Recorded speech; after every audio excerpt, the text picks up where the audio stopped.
Okay, I think you should hear me now. If anyone comes in, I've restarted my broadcast. Let's see.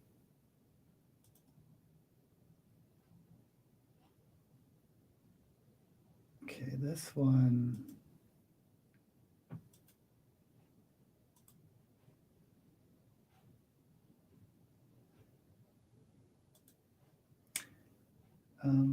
Oops.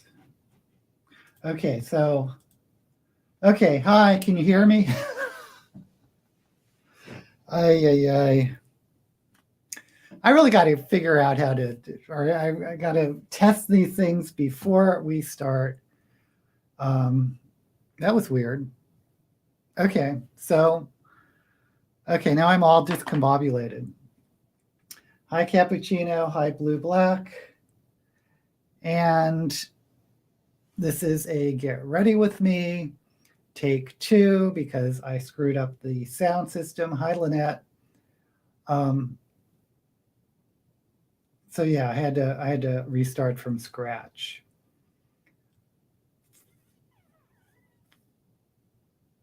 So we'll see how this goes today. Okay. I'm just going to go ahead and delete the other one because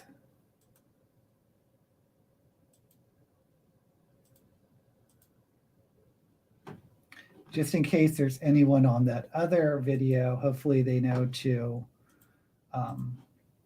jump onto this new stream. Hi, Kayla. Okay, so I am going to try a similar look to last week, at least the shape of the eye, but I've never liked how my under makeup looks. So I'm going to try something different. I saw this drag queen, Nova, hilarious channel, Novimpia. They're a duo of drag queens, or a couple, but they have really hilarious videos. But she did a tutorial about how she does her eyes. I'm going to try to do her under eye look, which may be a disaster. But I'm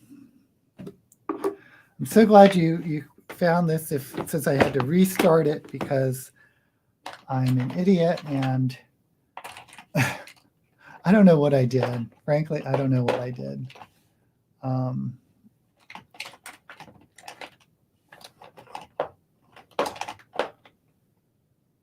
Mooney's here. Yay. Okay. Okay. So what colors to do?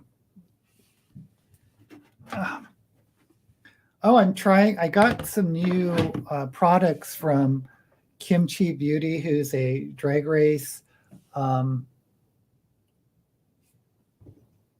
alumni, and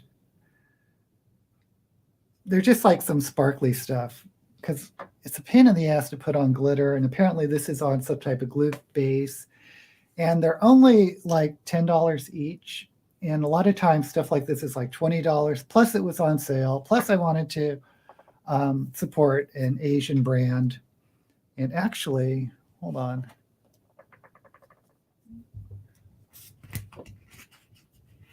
Oh, sorry if the sound is getting crazy. It came with a sticker, so I'll put this sticker on this mirror.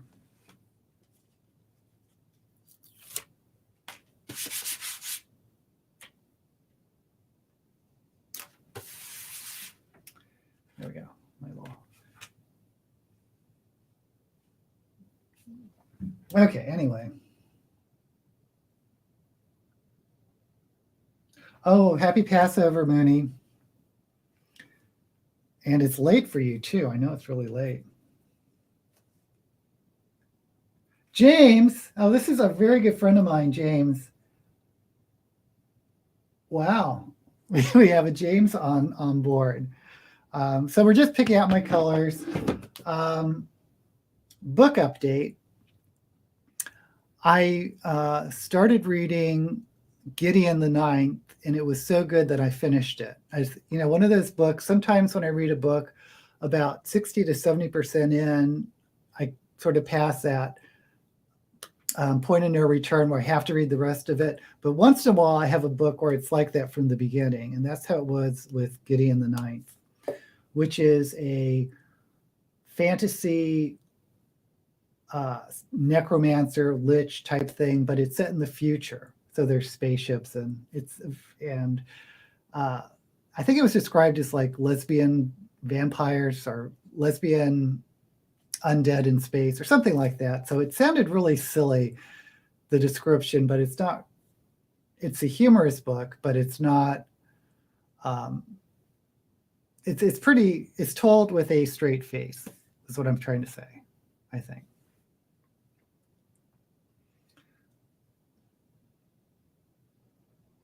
What's this? Really scared to read? You shouldn't be. I mean, there is some violence and some gross parts, but it's really a tongue-in-cheek voice. Anyway, I'll talk about it more. I just got to start this with some colors. So I think I'm going to do...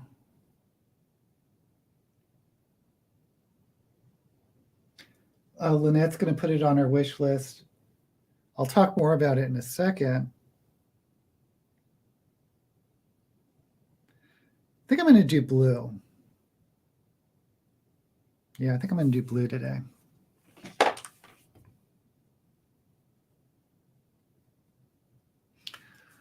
Gideon the Ninth is about a... have you ever seen The Chronicles of Riddick? It's like... I think it's the only movie I really like of Vin Diesel. But it has this sort of space necro society. That's what it reminds me of, that atmosphere. And there's magic in it, like necromancy, of course, but it's set in sort of the far future. And there are these 8 houses that serve the first house. So there's 9 houses in total. And the first house being the emperor, who is the necro king or the lich king. And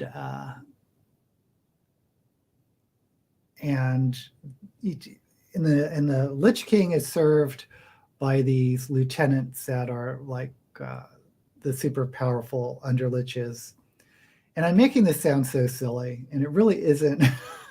I'm really not selling this book, but it's, unless you're really into fantasy, but it's not what you expect. I mean, when I heard like lesbian liches in space and she likes her dirty magazines and that type of thing, I don't know if it does it a disservice or not, because that's kind of why I was like, oh, this seems a little too silly for me to read, which is why I sort of held off on this book until people started telling me how great it is. But it's kind of like Terry Pratchett. Not that the writing is similar at all, but Terry Pratchett has this humorous writing, but there is sort of underneath that humor, there's, a pretty serious story. And that's what I got from Gideon the Ninth. Okay. I have a question. If anyone was scared to read because of one of the characters or one of your family members? I don't understand that. If one of the characters in a book is like your family member, Blue Black's going to read it. It's really in C 4.5. Oh. So I gave this, what did I say I was going to do? Blue. So I said I was going to do,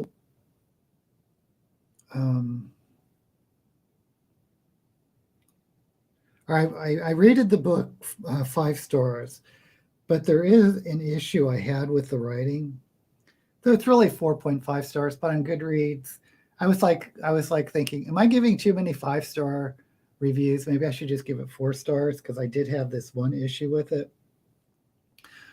But it could just be me. but in Goodreads I rounded it to 5 stars. But dialogue tags are like Tom said, Joan said, Sam asked, whatever. And a lot of times they use pronouns like he said, she said. Well, there are a lot of female characters in this novel, and I got confused as who was talking to who. And there's a lot of characters in this novel. There's like, I don't know, 20 characters at one point that you have to keep track of. And I got lost. There's the dialogue tags I wish would put the people's name in more often so I could keep track of what was going on. And the thing about this story is the book was written in third person, but it was written in Gideon's voice. And what I suspect is that this was at one time a first person. I would bet money that at one point this was written in first person, one of the earlier drafts. And then for some reason, I kind of understand why they decided to go with third person. But so the writing is in Gideon's voice, but Gideon isn't the narrator. So that kind of threw me a little bit. I couldn't quite understand those choices, but I feel like I give too many 4 stars. It's like, yeah, I kind of do the same, Cappuccino. He's not reading a book. Yeah, sometimes, well, I feel like a booktuber, I should read a book. Your actual grandfather is a character. That would be weird if you're reading a book about an actual relative. No, the real one. Wow. Yeah, I agree. Although I would be curious how it would, if you have like a memory of that relatives, of how accurate it is. Because you hear so many things about biographies being not quite accurate to how the real person is.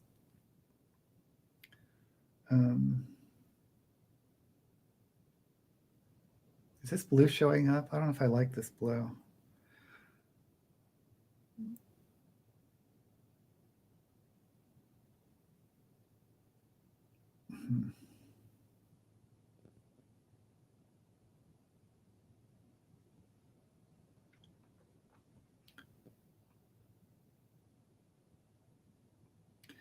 Anyway, I recommend Gideon the Ninth, but of course I immediately jumped and I just got the second book.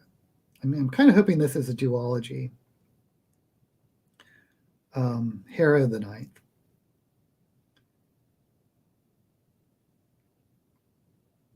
And I don't know what to, and I'm disappointed already, but I just started it. Honestly, I just started it yesterday. So I'm only a couple chapters in, but it doesn't have the same voice of Gideon. It's like,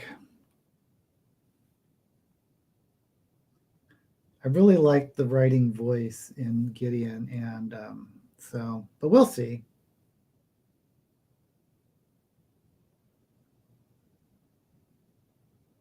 Oh, and a lot of the first couple chapters anyway switched to third person in the second book, Harrow, but the first couple chapters and prologues were written in second person. We're like, oh, you wake up, and you find, it's like it kind of threw me, but you isn't you, the reader, you is the main character. And I don't know, that was a weird choice. And I don't know if it worked or not, but thankfully, it switched to a normal third person.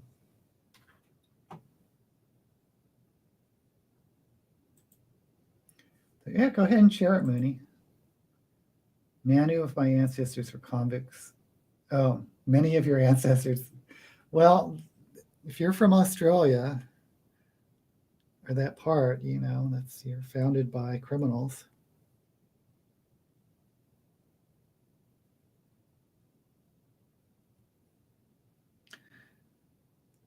Did anyone read the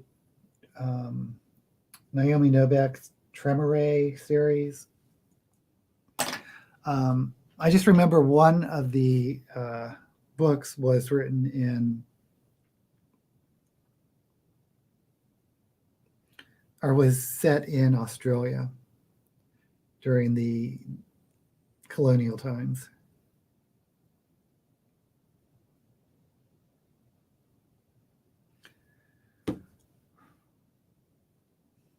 One thing about blues is I never know if they show up.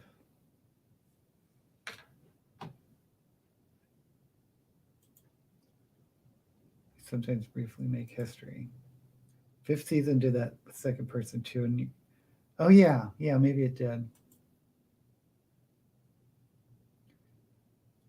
My Russian grandmother. That's the name of the book. I love the name of the book. My Russian Grandmother and Her American Vacuum by Meir Shalev. That is a fantastic title.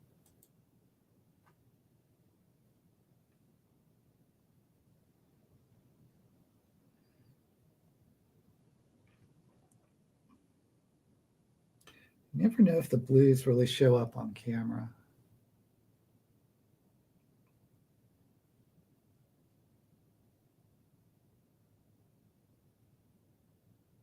I guess they do.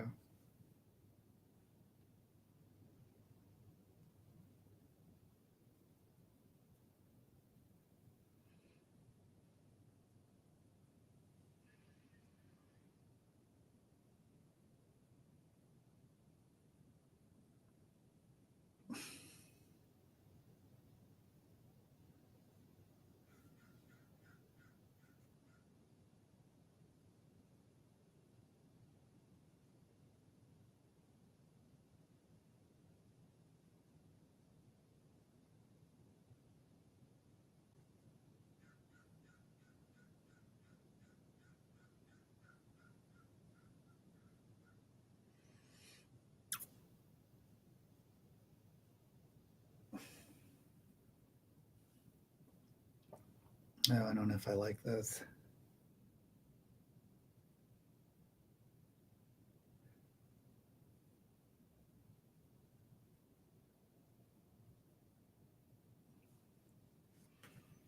Oh, Cappuccino, did I just see you in, did we talk about this last week? What was that live stream? It was with Elliot Brooks, or L, who was like on the business of Booktube. That was kind of an interesting stream. Again, I was at work, so I was having trouble paying attention to everything about what was going on. But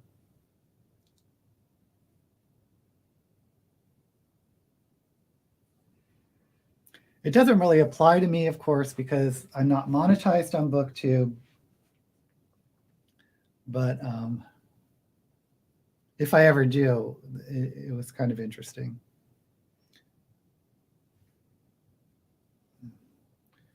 Why is that so patchy?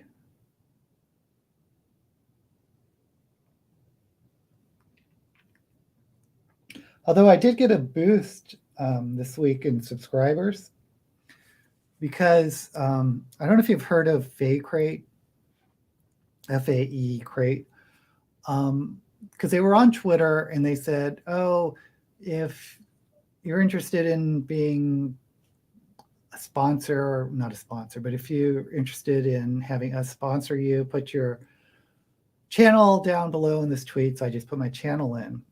And no, they didn't. They didn't have me be their influencer, whatever you call it. But because I'm really too small, I don't think anyone would choose my channel. But they did, like, whoever runs that Twitter account went to my channel and saw a video, commented on a video, and then retweeted the video on their Twitter account, which I thought was really cool. Okay. was very nice of them, and I got a little boost. Well, it was a big boost for me, maybe 15 subscribers, which I know is nothing to the bigger channels, but for a little channel, it was cool. Oh, come on.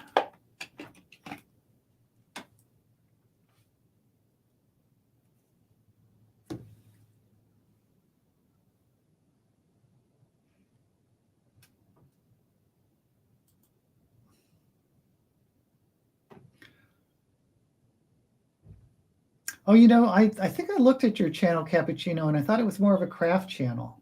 But yeah, everyone subscribed to Cappuccino's channel. Boost and Scrote started about a month ago. Oh, was there a bug fix?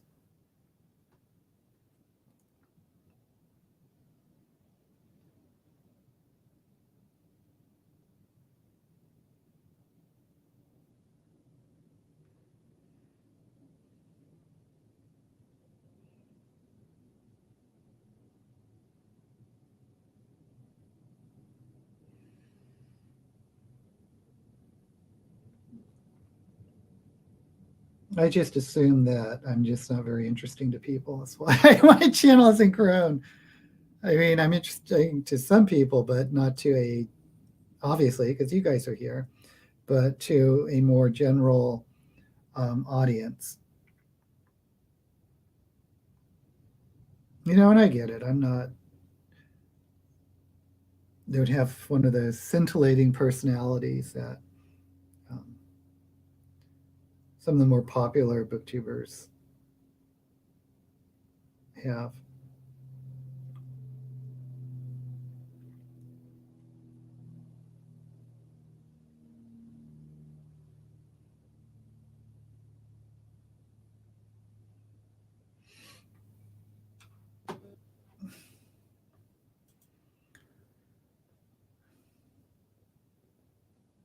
The bug fix, do crafts and books and a bit of chat.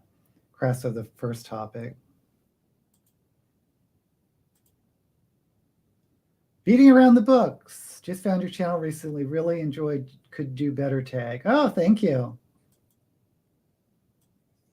Yeah, the meowing about book tag is actually an original tag of mine that I did in response to Eric's barking about books tag. And I actually been tagged like 3 times this week.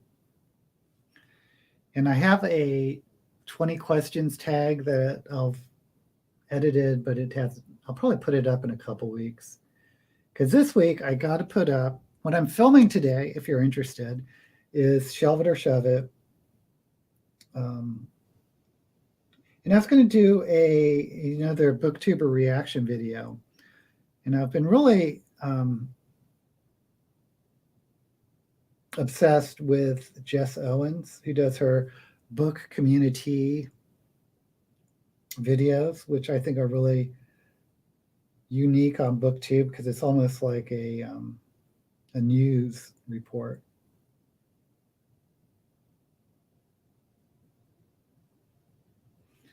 About the tea and the beauty. Oh gosh, why is one eye? Oh.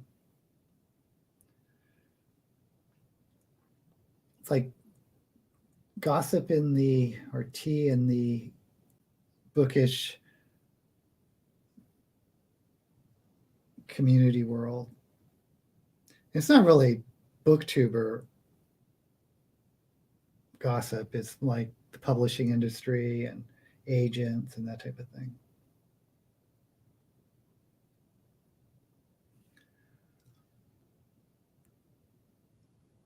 Okay.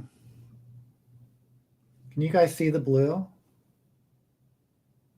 I'm gonna pack in that light blue more.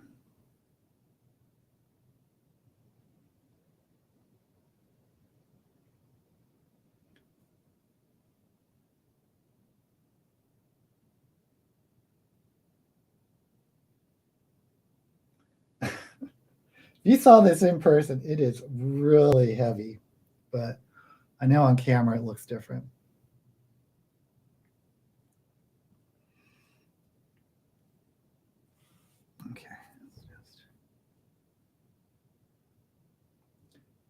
And I'm trying to blend it.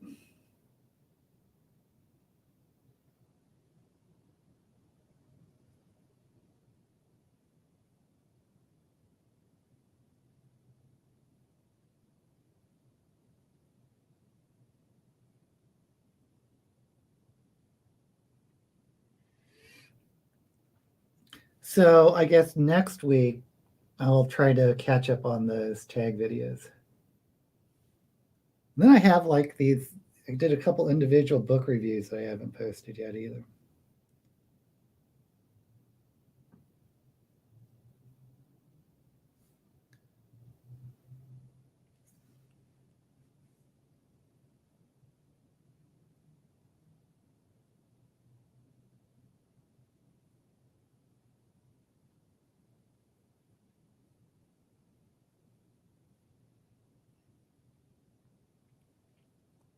Okay.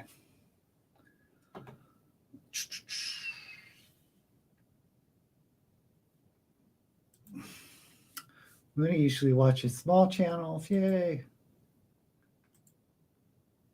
What's the definition of large?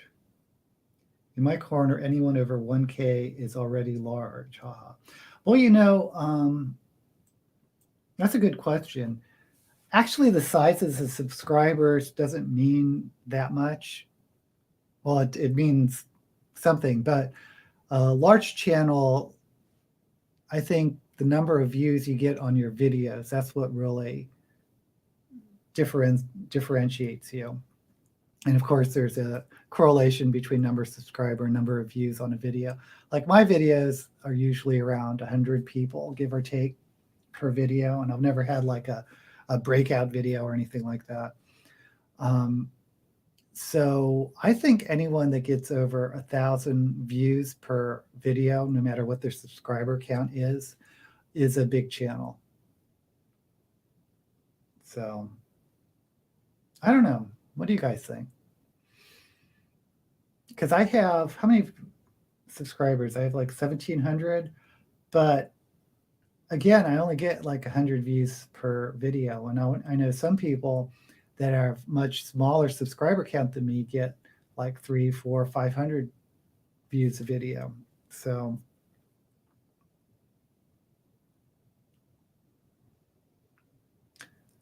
I don't know. You definitely, the smaller channels, you definitely get more interaction with the creators than you would a larger channel.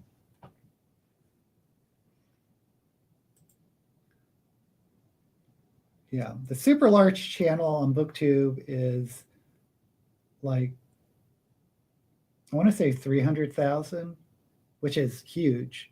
But if you look like in the beauty community, there's like, that's nothing. That's like a drop in the bucket. The highest in the beauty community is like tens of millions or millions and millions. And whereas the highest in the Booktube community is 300,000-400,000. And that's like Jesse the Reader and Paul and Bananas. I don't know how Daniel Green's another big one. But again, look at the number of hits they get per video to really see how they are. Lots of mine are that low. Nothing wrong with the super small channel. Yeah, Dominic Noble. Oh, I love Dominic Noble too, because I did a reaction video to him. And he was really the only big booktuber who was really nice and tried to promote my reaction video to him. Because I've had people react to my videos, but just put a little comment under the video, but not like retweet it or anything. But Dominic Noble is a class act. Yeah. And his claim to fame, because he's been around for a while, is the Lost in Adaptation, where he compares the movie version to a book version. He goes in pretty deep in reading the book and discussing the plot of the book and then the plot of the movie and comparing, how it differed, how it was the same, if it was any good. And But recently, I think it's only been relatively recently that he's been doing a lot more just book reviews, just straight up Booktube book reviews. But he doesn't do tags and he doesn't do TBRs or wrap-ups. He's not a typical booktuber in that regard. Okay, I need to do some... Should I cut the crease now? Yeah, let's cut the crease now.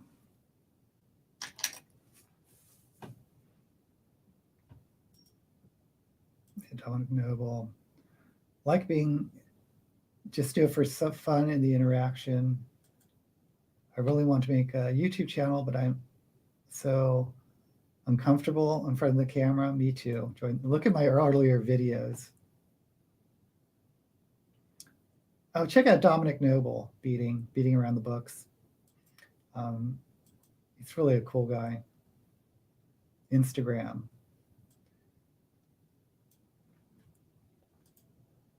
Oh, by the way, I have a Instagram account, a Twitter account, and I started a TikTok account, which is a bit of a joke because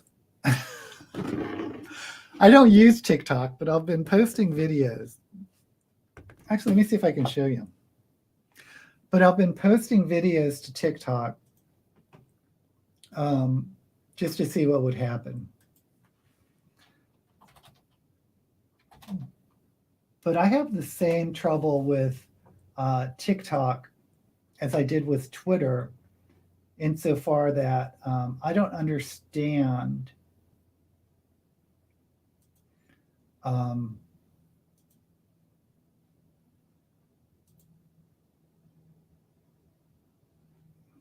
I can log in.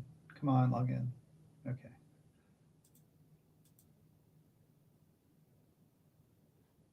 Now I can't find my... I don't understand how you find people to our videos to watch, because I like signed up and followed a couple of accounts, but those accounts never come up on my feed, and it's just a mystery to me. Same thing with Twitter. I don't get how you find people, and even if you find people, you don't really...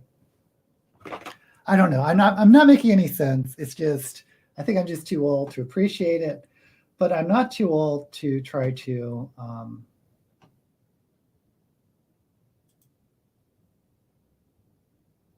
how do I add a screen?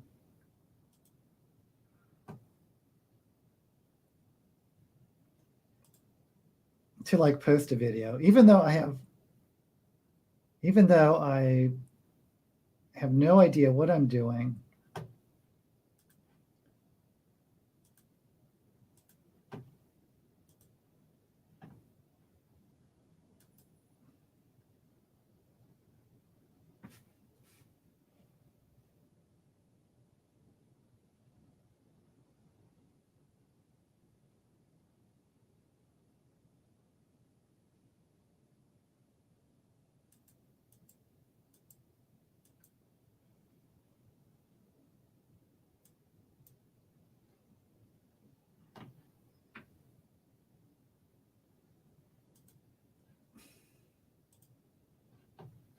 Oops.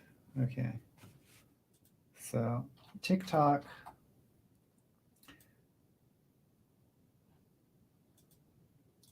So basically what I'm doing is for these makeup videos, I'm putting like a book up.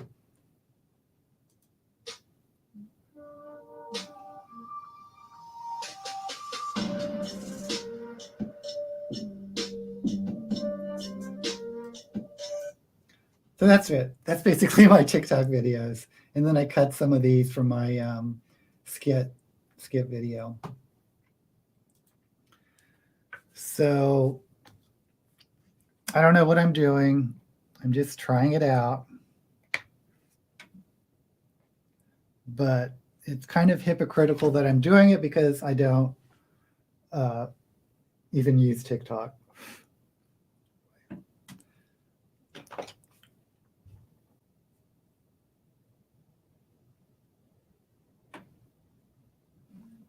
I don't know if hypocritical is the right word, but you know what I mean.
Okay.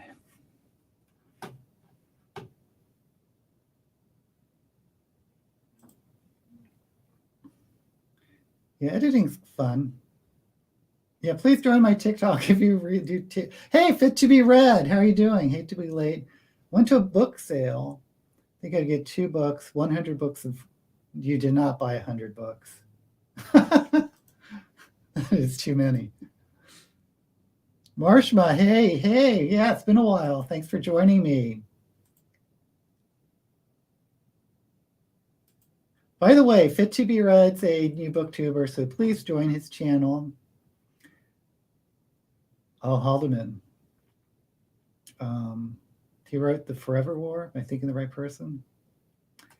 Asimov has written so many books.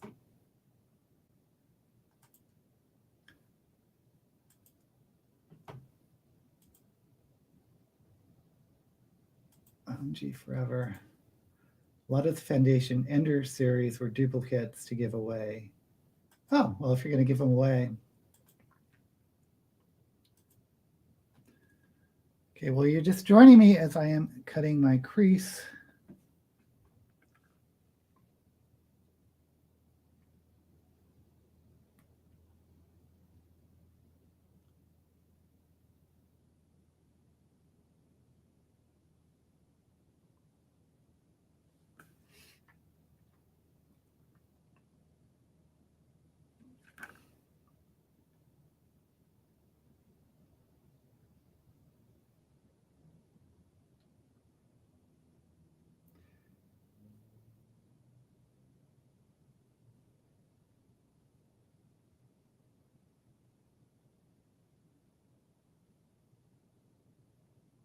Okay.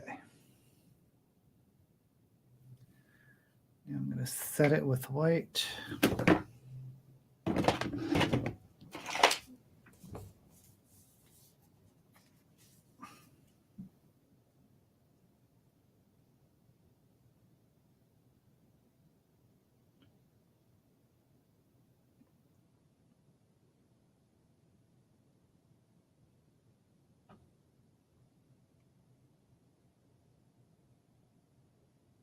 Oh, shoot.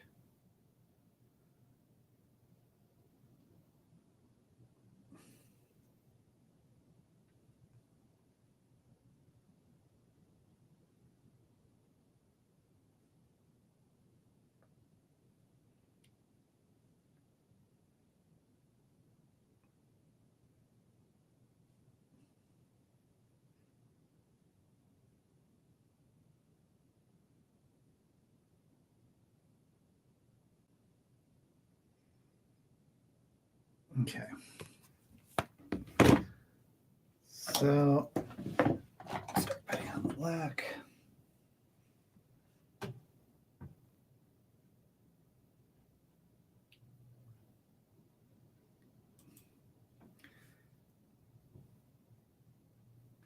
Oh, it's your birthday too, Mooney? The Hebrew date is in 2 days. Why do I remember this? The goddess shelved the first book, but not keep up selecting out the fall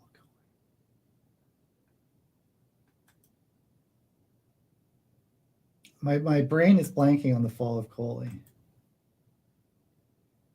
Yay.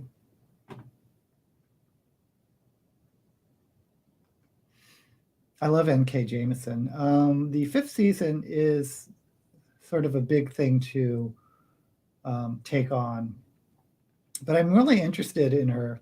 I really enjoyed her new series, which is The City We Became, because it's kind of a Lovecraftian take on a contemporary New York. I almost want to call it a horror, but I guess it's a contemporary fantasy.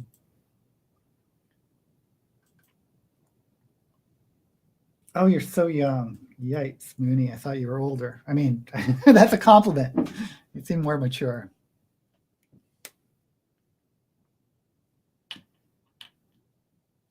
20 years old. Wow.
Okay.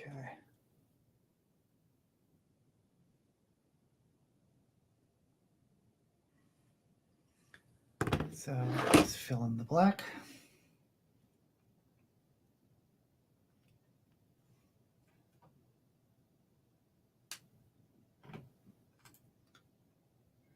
Her less popular book series, Soda Hype Train.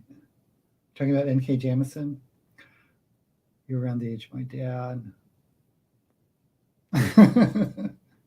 The first book was a book of Coley, which you shell. Oh, okay, it's a book. Oh! I think I remember the cover.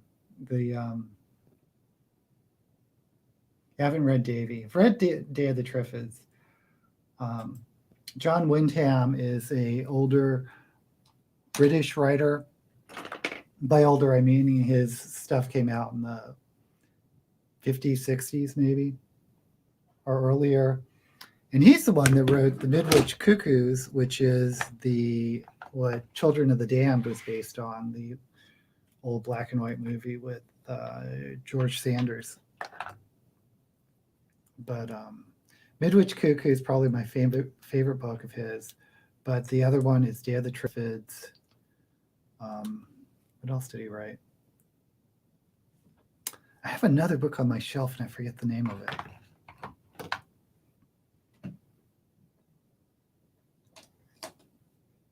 Anyway.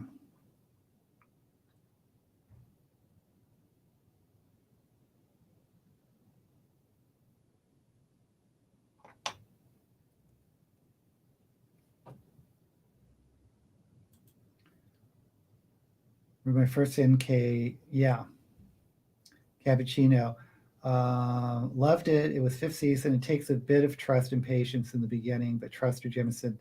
I had the same thing. It took me about maybe a third to half of the first book before I really got into it.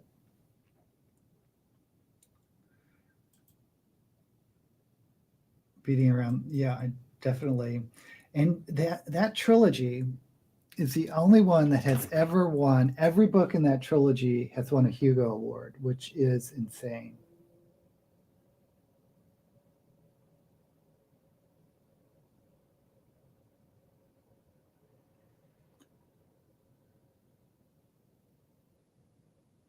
She is really the author that's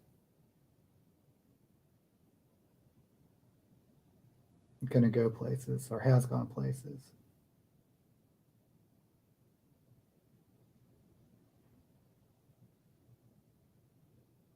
The first thing I read of hers, and when it just came out, I think, was 100 Kingdoms, which is more of a interesting fantasy series.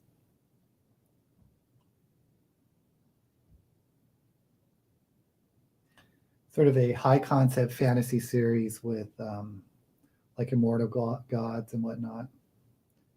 If you don't know what I'm doing, is I'm just putting black on my eyelashes because I don't like wearing mascara. Just so they don't look dusty.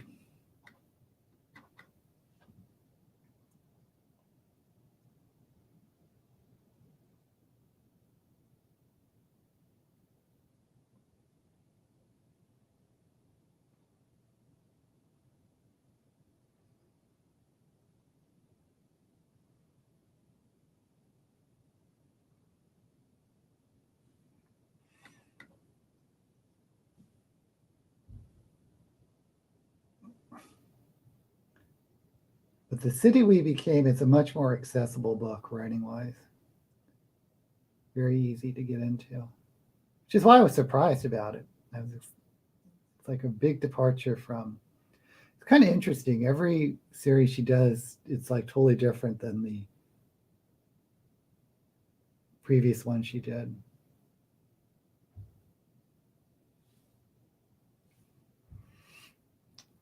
Okay, let me set this with some black.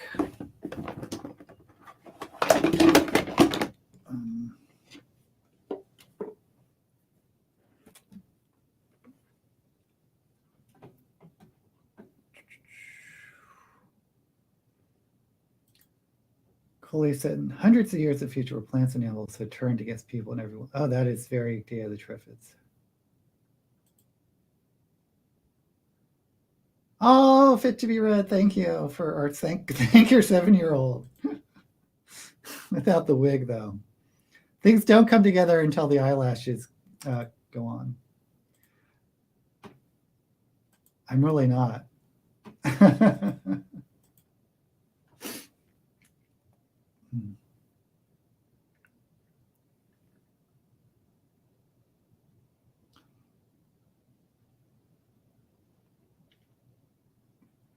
Kind of reminds me of the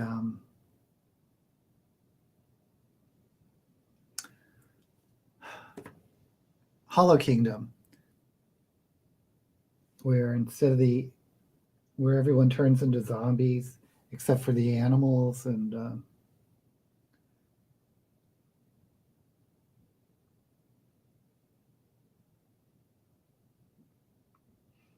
I guess it's not at all like that, but I don't know. It just reminded me of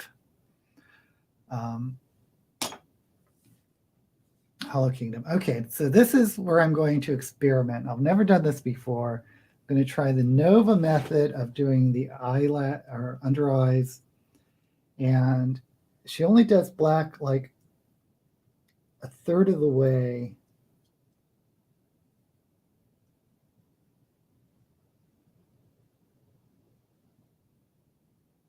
Oh boy. Okay. This could be a big mistake.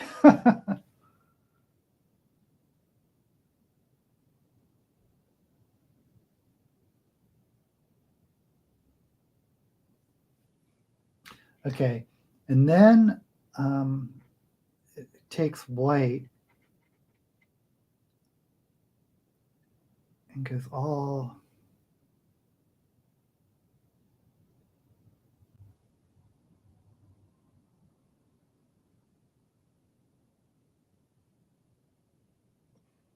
it's like straight under.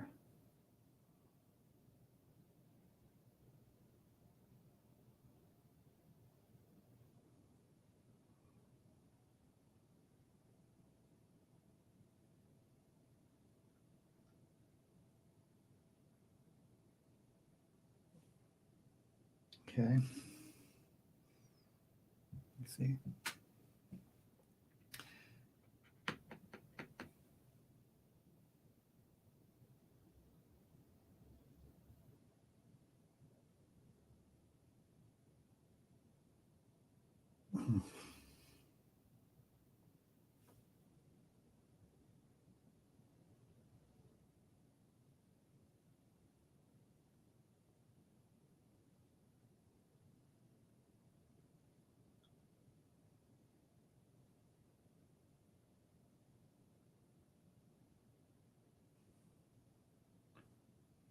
Oh, these are so uneven. Damn it.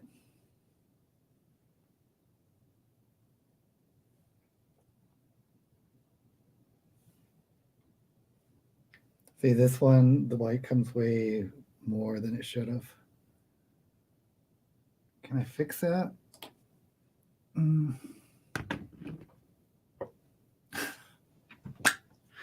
Told you this is like watching paint dry.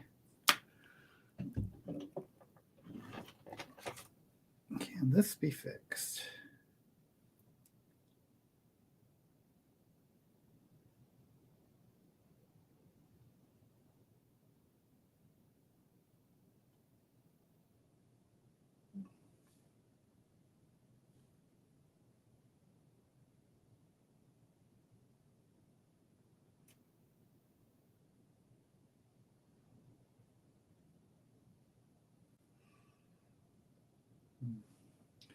I think the answer is no.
Okay, guys, I think I just messed this up beyond return.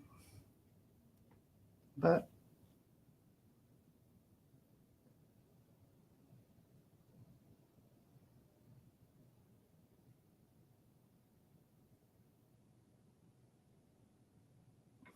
it's how we live and learn. Okay, I'm going to set this with white. And then I'll show you the next trick. So, yeah.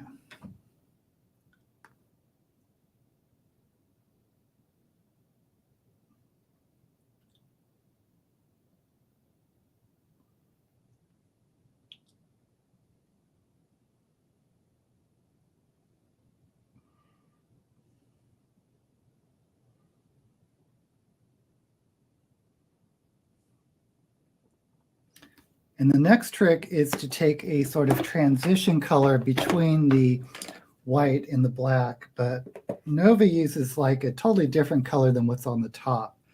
So I'm going to use sort of a sparkly pink.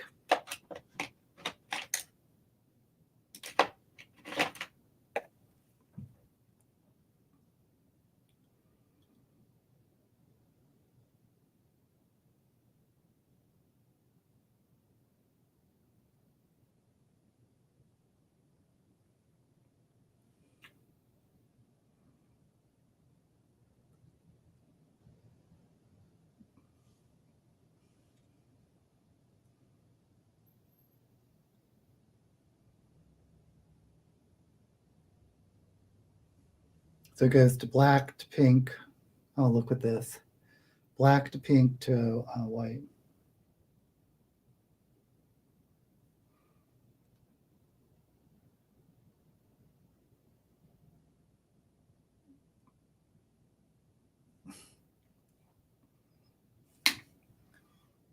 And I'm going to blend the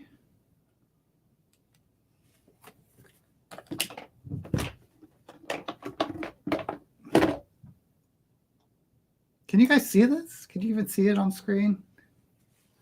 So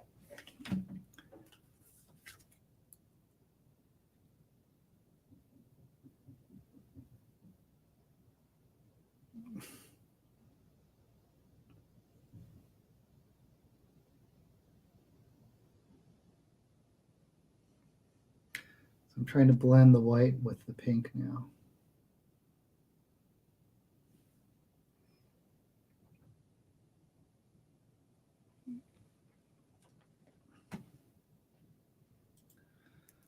I learned about another, female man. Yes, Joanna Russ.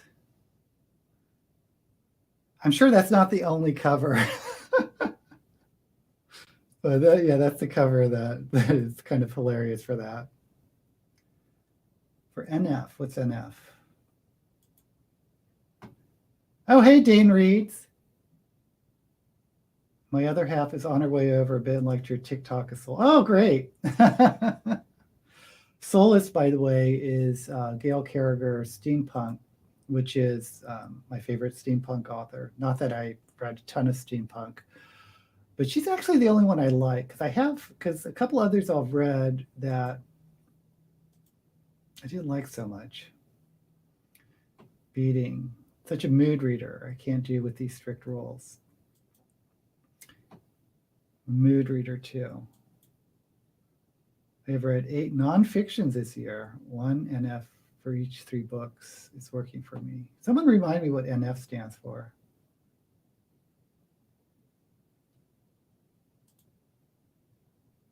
The Female Man. It's really a classic science fiction feminist book.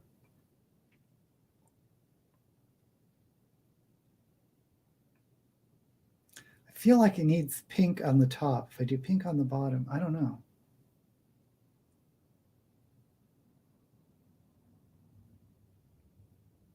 I'm definitely going to fix this situation here.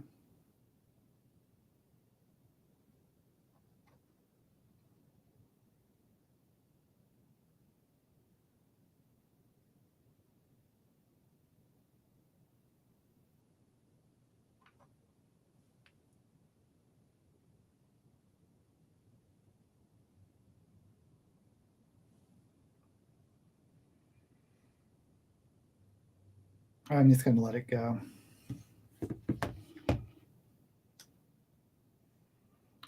What's really bothering me is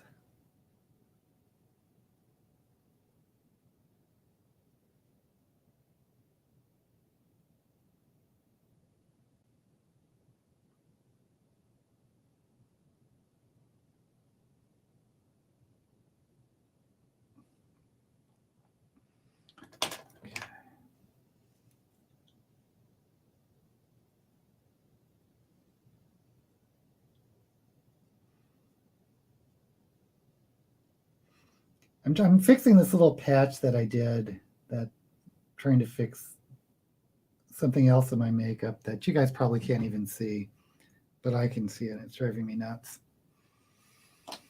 Oh, the kimchi stuff. So, and this is another thing. I don't know if you're even going to see this sparkle that's going to put over the white.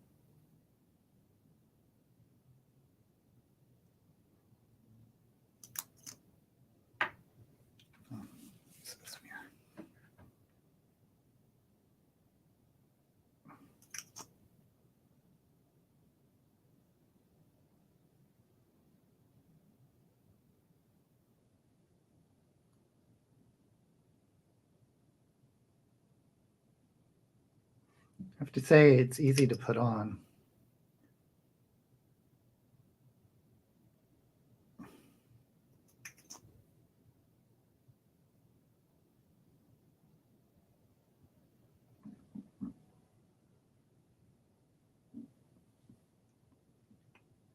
Maybe I'll put it on the white on the brows too.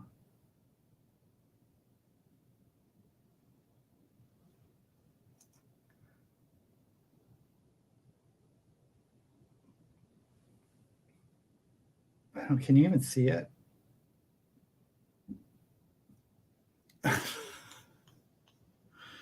Okay.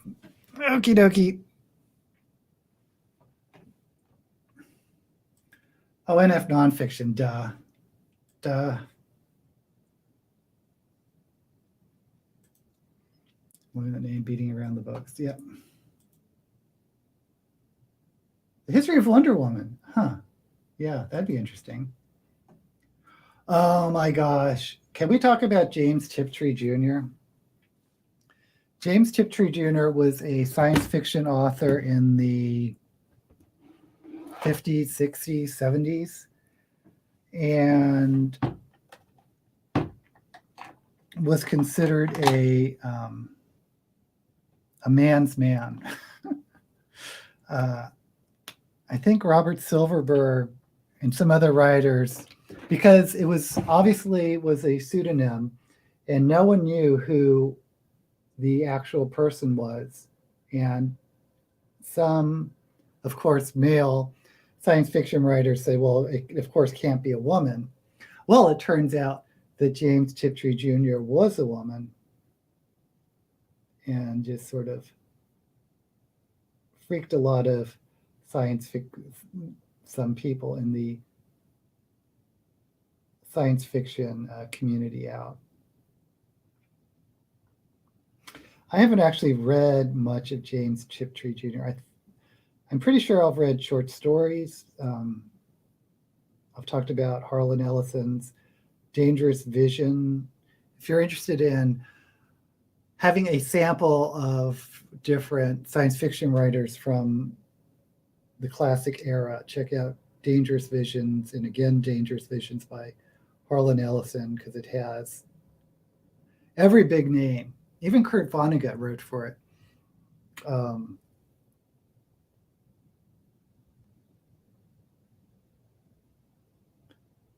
But I don't think James Tiptree actually wrote much long fiction.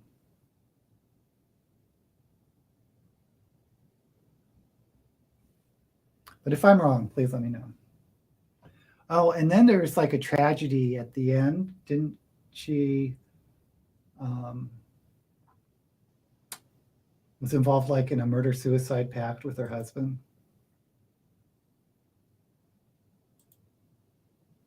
Easy is good. A couple of short documentaries. had no idea. Actually, I haven't seen any documentaries on Wonder Woman.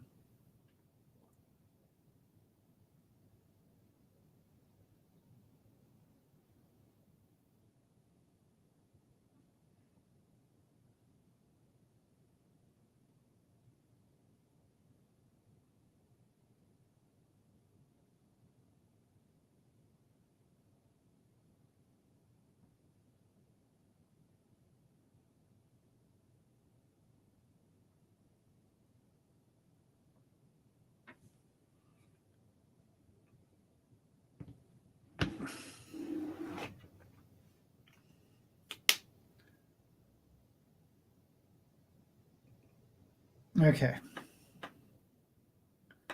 Dang, why am I getting so much white?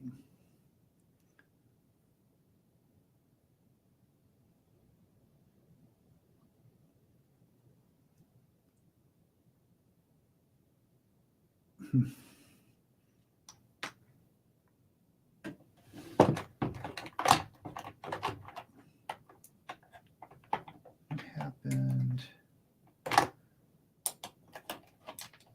I'm going crazy again, putting things down and not remembering where I put them.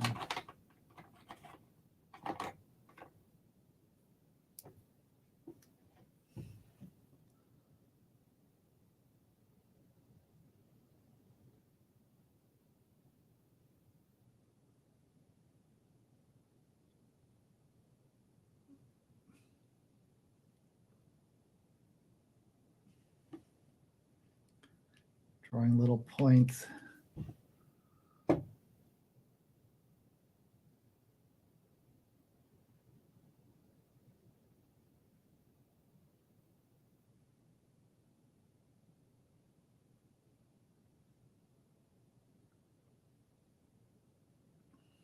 Oh, come on. Where's my other?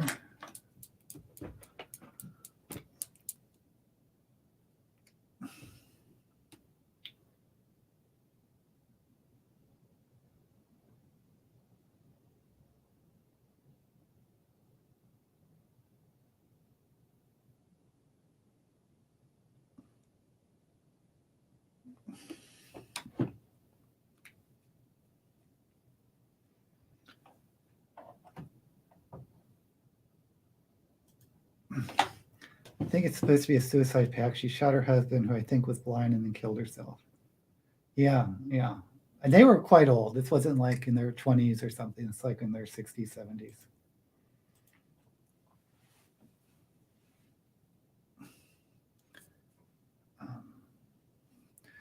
Okay, I'm just gonna, how long have I been here?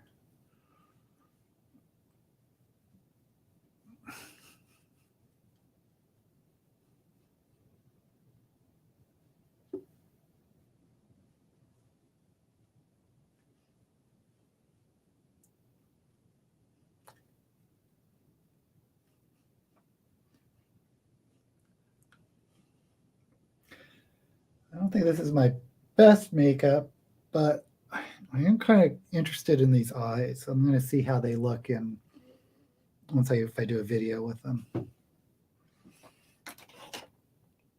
And let me. Bring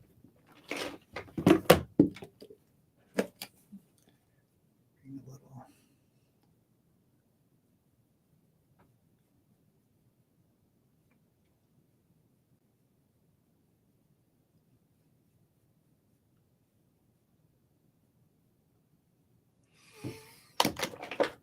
And just put a little blush on.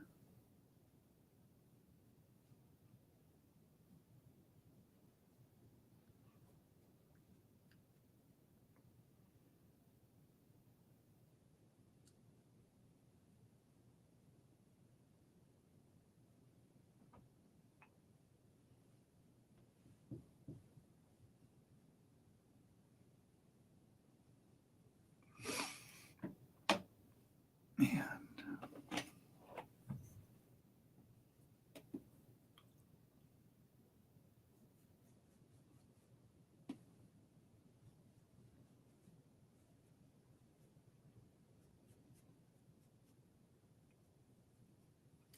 Okay, time for lips. So it's going to do a pink lip, but if I can find my pink lipstick.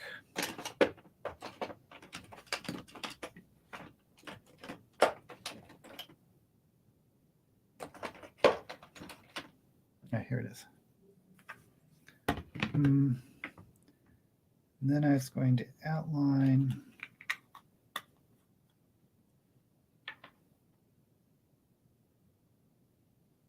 Oh, by beating around the bush about in the books. James Herbert bio, huh? Was he Frank Herbert's son?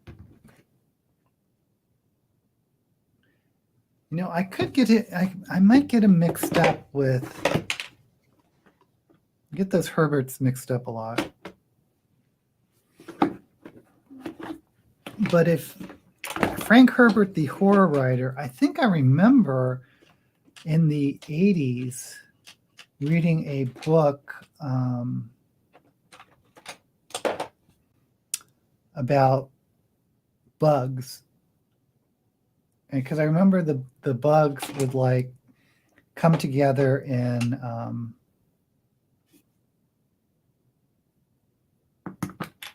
sorry, I'm looking for the right brush, into like forms of humans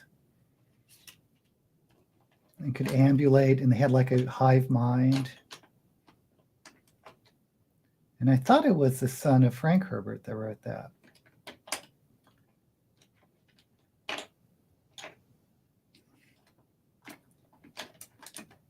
So I'm looking for an angle brush, and I have tons of angle brushes. Not tons, but. And here's the eyeliner I was looking for before. Oh, here we go.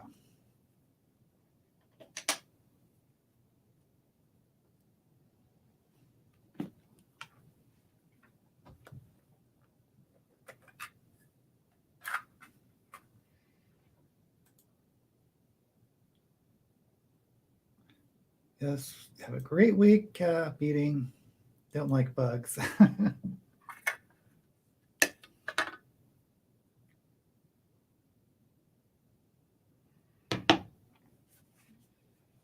Okay, this is when I really can talk. So we're doing lips.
Okay.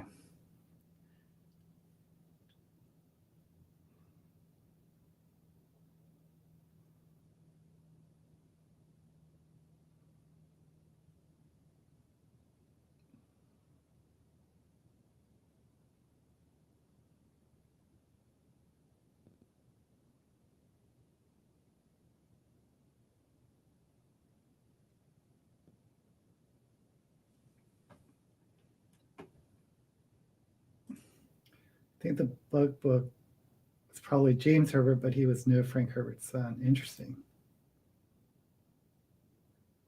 Yeah. Okay. Well, I read a nonfiction this year about bugs called The World of Wonder and Praise of Fireflies.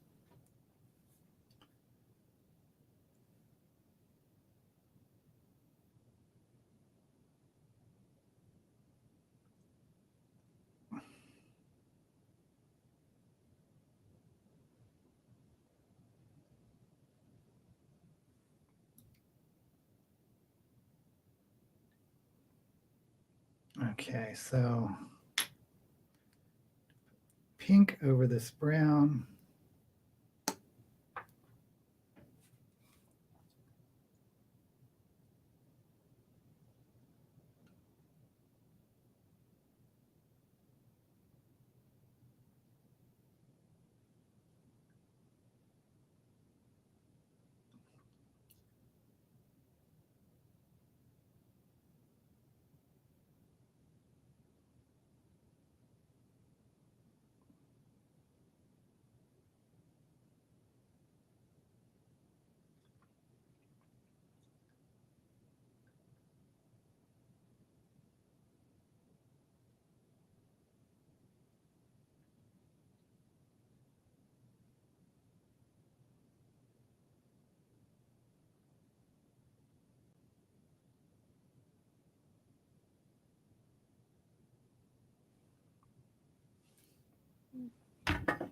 It looks dark on camera.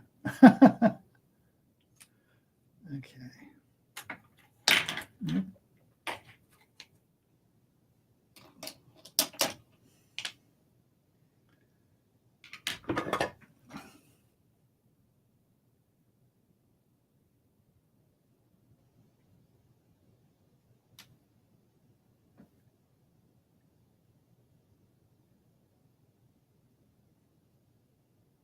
Oh, crap.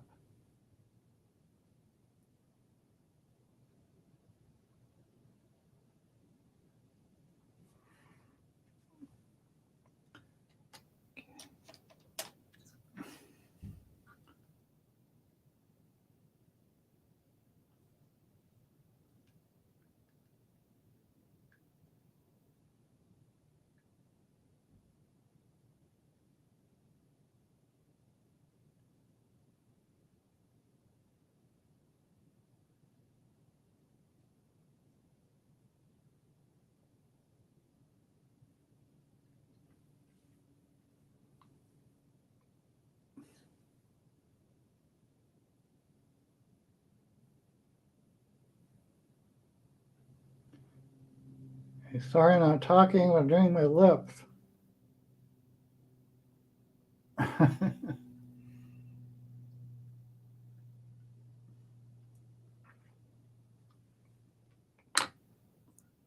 Does it look really messed up here?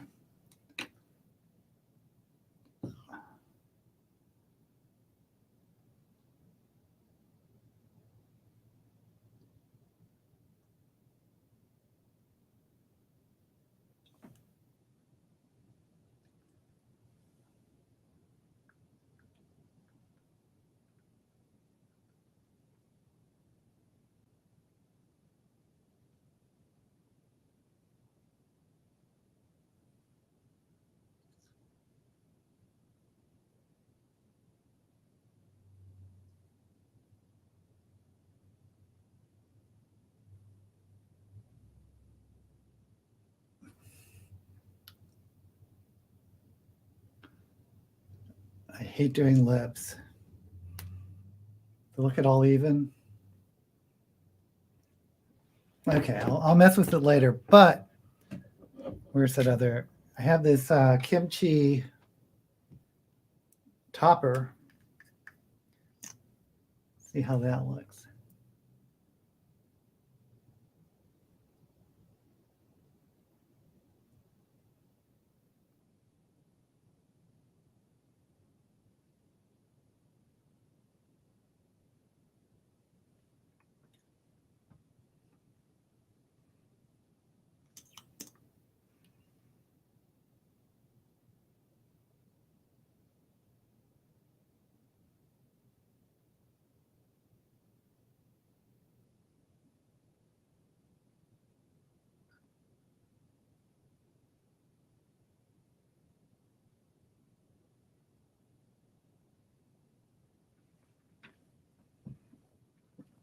That looks cool in person. I don't know how it plays on camera. Gives it sort of this metallic pink.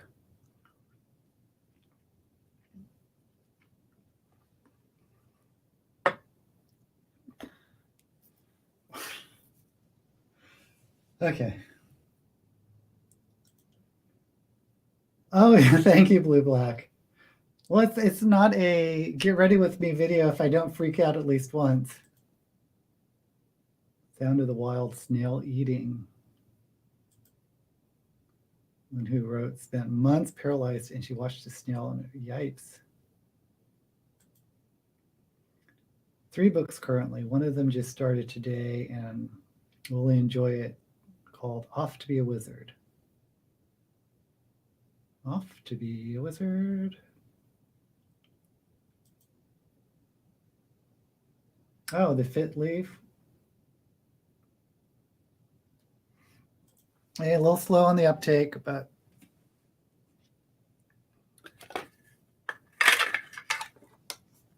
let's do some lashes. So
did I put this eyelash on the wrong eye?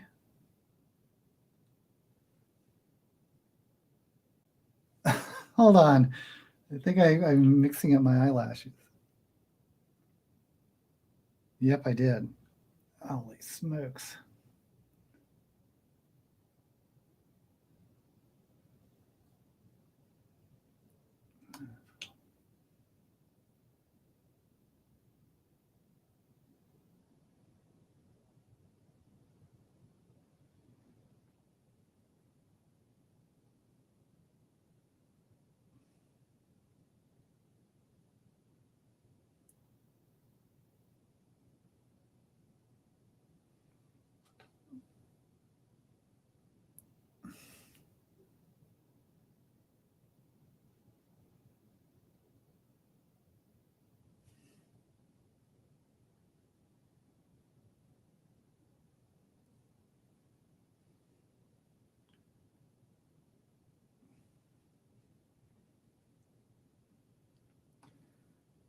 Okay. I think I may need more eyelash glue, actually.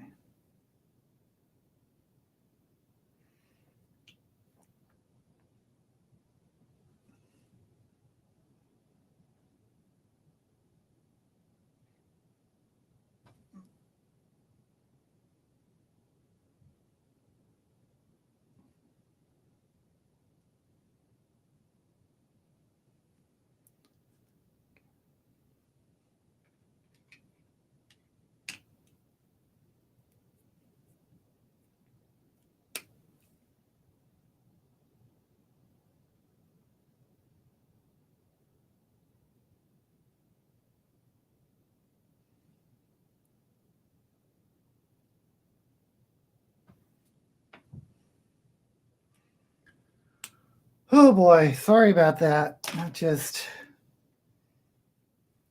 That was a journey. Okay. Before I go completely bonkers, let me just start putting on a wig. I can't believe I put my lashes on wrong. Oh well. And when Nova does, she put lashes like just on the bottom third, but I don't think I'm going to do that.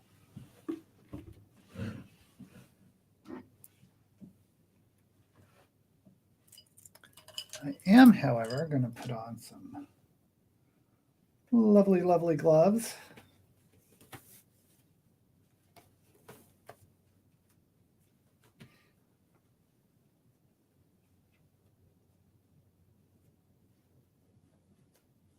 Off to Be a Wizard was 3.5 stars. I don't know anything about it. I assume it's about Wizard of Oz.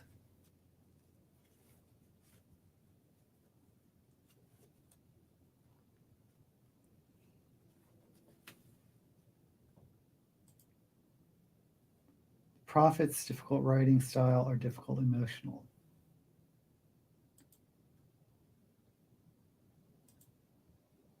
I don't tend to rate comedy high. Blue Black, so you might like it more.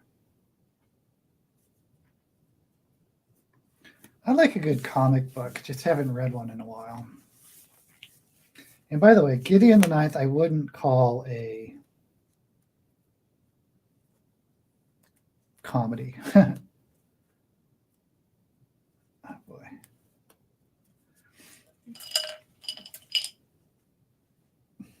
But it does have a humorous writing voice.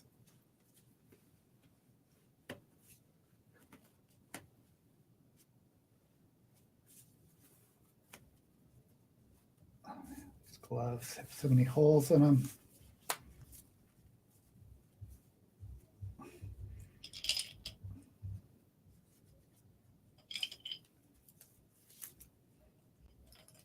Let me put on the wig first. Okay, so I pulled out my double stacked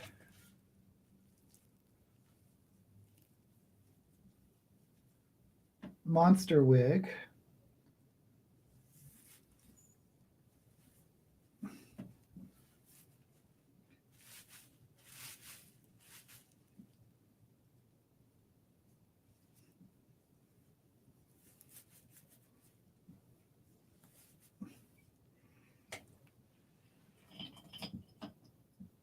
And I got a couple of these earrings.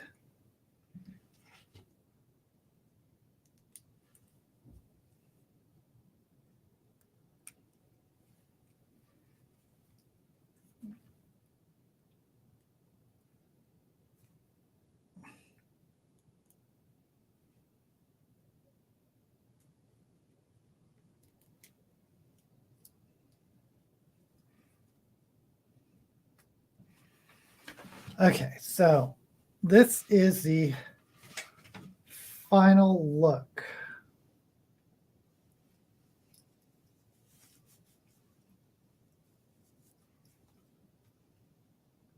One thing about this wig, I always feel like it's like tilted in one way or the other, but this is how it's supposed to go.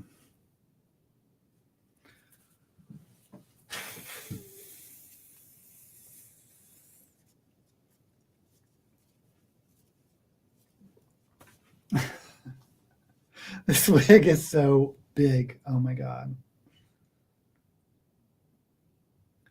And I like the kimchi topper on the lips. I don't think you can, I put like glitter on the whites, but I don't think you can see it really. Okay.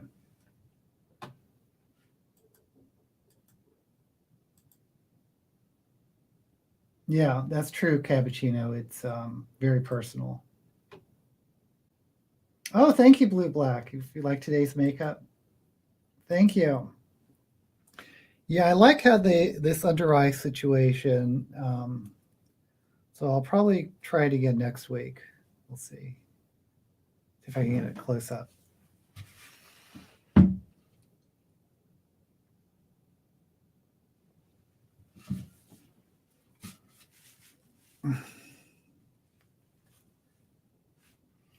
Okay, guys, thank you for joining me.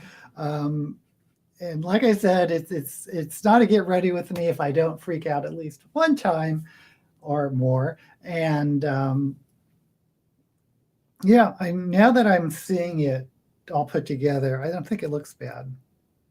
I don't know if these lips actually match this look, but maybe they do. Okay, guys, I'll see you next week. Thank you for joining me. And as always, may all the books you read be blessed.